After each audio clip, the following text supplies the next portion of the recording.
Hey guys, it's Rachel. I'm sorry this is going up a little bit late, is it not always? So on Thursday, I know I didn't make a video for you guys last week. You last saw me when I was in New York, didn't you? With the video that I made with Jen and Ariel. So I'm back. And I'm exhausted, and although jet lag didn't do a lot to me on the way out there, it really has killed me coming back home. And I also think that it's just the crash from just the physical exhaustion of travelling around and being so busy. So I slept like 30 hours the other night, so it wasn't even a night then, was it? It was like a whole day. So a lot's been going on for the girls. Part of the reason they wanted to make the video was because of it being Eating Disorder Awareness Week, and obviously you guys, you see us on here all the time, and some of you followed us for like a very, very long time, and I guess for us to be able to show you us being together, that was quite an important thing for us, and we very much felt that it was worthy of being documented and shown to you, and for you to know that that is a group of people who have come together through sickness, healing, and to what I would identify myself with being recovered, and having that friendship base that is so solid and so rooted, that to have known them for the number of years that I did, and to then fly out there, it didn't, when I say it didn't mean anything to me, of course it meant the absolute world to me, but like it didn't feel I was meeting somebody I didn't know. As soon as I saw the girls, I was there, and it wasn't something I was anxious about, it wasn't something that concerned me, and it did make me very, very sad to leave, and it made me sad because I had people around me who were as me, and the topic for this week is in accordance of, well, the idea for Eating Disorder Awareness Week in the States is about everybody knows somebody, or somebody, anybody knows somebody. I think that's what it is anyway, to do with the connections within, we all know somebody with an eating disorder or somebody of somebody. And we wanted to look at using your voice and the importance of having a voice. Now, it doesn't say it takes somebody who's watched these videos, more than once to know that I don't have a problem using my voice. And it's not even that I'm particularly articulate. I think I just have a lot of confidence in front of the camera now.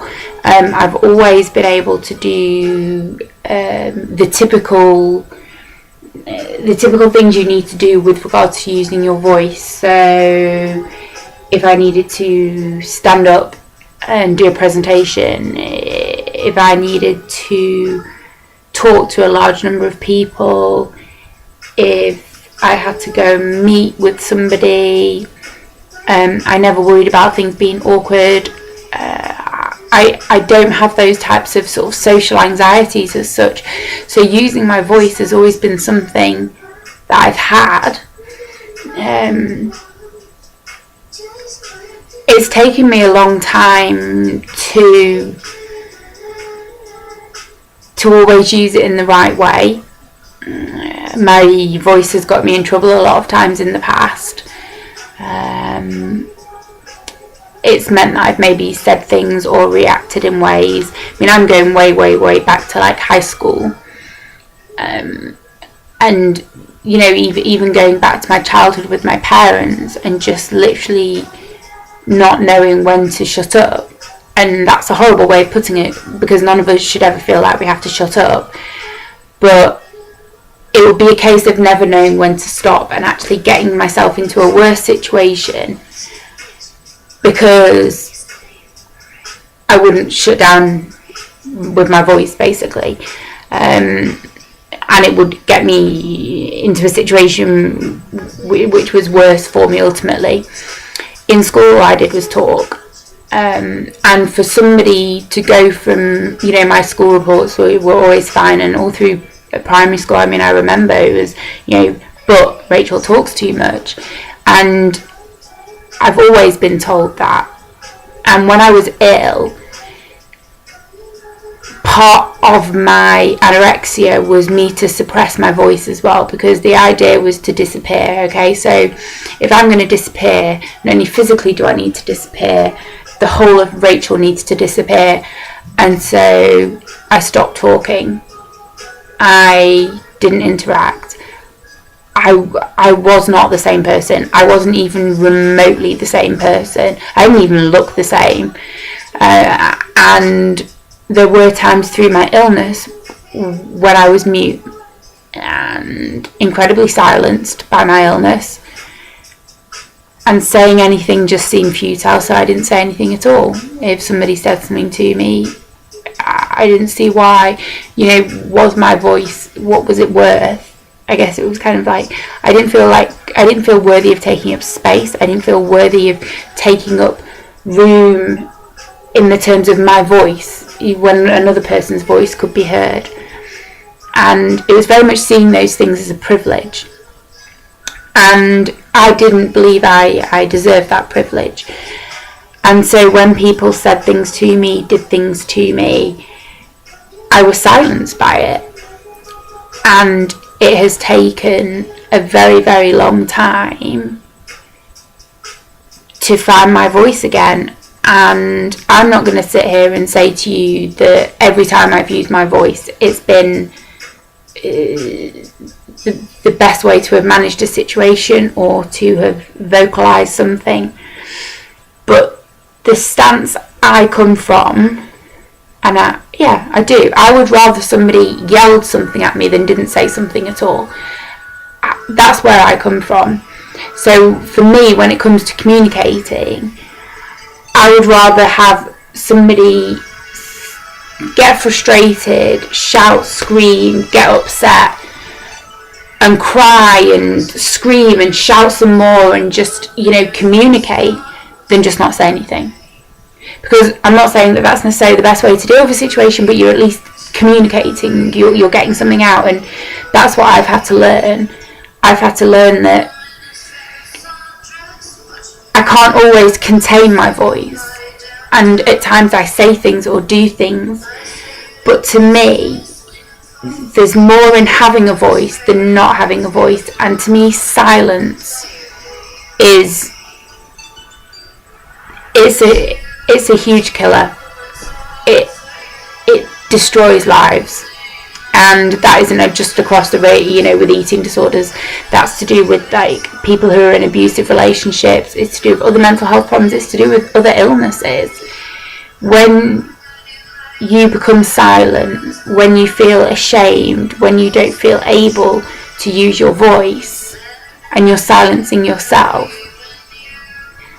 that's when there's a real, you know, something needs to be done. And by not saying anything, if you're not communicating to anybody in any way whatsoever, they cannot read your mind. They can't read your mind. I say that, and I've said it 1,000 million times before about certain people. I'm not a mind reader. I can't, like, walk in there. I've got a pretty decent idea of what goes on for most people. I'm pretty, you know, I pick up on those things. I sense stuff. It's taken a lot of practice over the years, because one time I would just smother someone and would just be, I couldn't deal with the fact they were being so quiet or so silent, whereas now I can be like, well, that's how that is, and I'm just going to be out here, and that's not to do with me. And if it is to do with me, well, it's to do with me, but there's no point in kind of going off on one. But that silence, you leave people open to feeling incredibly helpless, I think. And think with my family, you know, when I didn't talk, and I'm not saying that I did it on purpose or that you're doing it on purpose, I gave them nothing. I didn't give them anything, like any sort of anything for them to grasp. Whereas if I at least scream something, I'm not advocating being violent and swearing and screaming, but if I at least scream something, I was saying, you know, this isn't fair. That was a line of communication. This isn't fair. Why, you know, why does this have to be like it is? Why do I have to feel so shit all the time? Why do I have to feel these ways about my body? Why do I have to feel this need to not be here anymore? At least I'm getting something out. As opposed to when I was catatonic last year, I didn't say anything. I didn't say a word. Nobody knew what the fuck to do with me because there was just nothing. There wasn't anything to be said, so nothing was said. And it's kind of like the lesser of two evils, I guess, but I strongly, strongly, strongly encourage alternative therapies with regards to art, music, writing, because I don't always necessarily expect somebody's words to come out of their mouth. Words can be expressed in a million different ways, and for me, drawing, and I actually, do you know what? Hang on.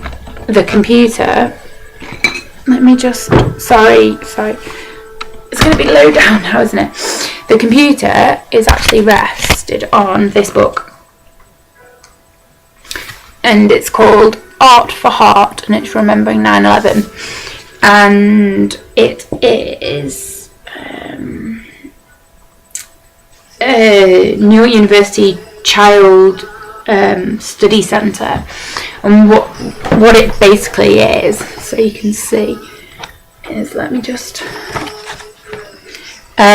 are images with words to do with 9/11, children to do with 9/11, and this says that my drawing expresses the USA's strength and ability to shine. And this is, you know, the Twin Towers, and then obviously Heartbroken Pain. I was at school when I heard about it. You know, these pictures, you know, obviously some of them are pretty disturbing, and they do make me very sad when I look at them.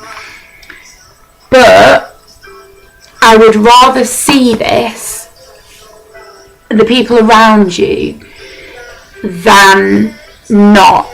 And as hard as it is to see people's self-expression in its various formats, if they allow, together you can create a voice. If they don't allow you to, you can't do anything about it. You can't force somebody to have a voice.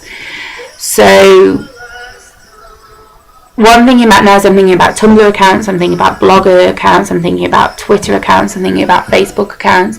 All these social networking give means of expression, you know, ones that I'm on as well. And some are very, very painful to see. And all I can hope is that rather than destroy that person more, that it gives them a voice until one day they can use that voice themselves. And that's what we're all fighting for, really, is a voice, and a voice in this world, and a voice to stand up to the people who put us down, a voice to be able to be who we are. And that's what I want you guys to be. And I want you to find a voice in whatever way you need to, and I want you to feel able to share that voice with at least one person. And even if that person is me, you can email me, you can contact me in a million other ways, but think about how you're going to find your voice. Okay guys, I'll see you next week. Bye.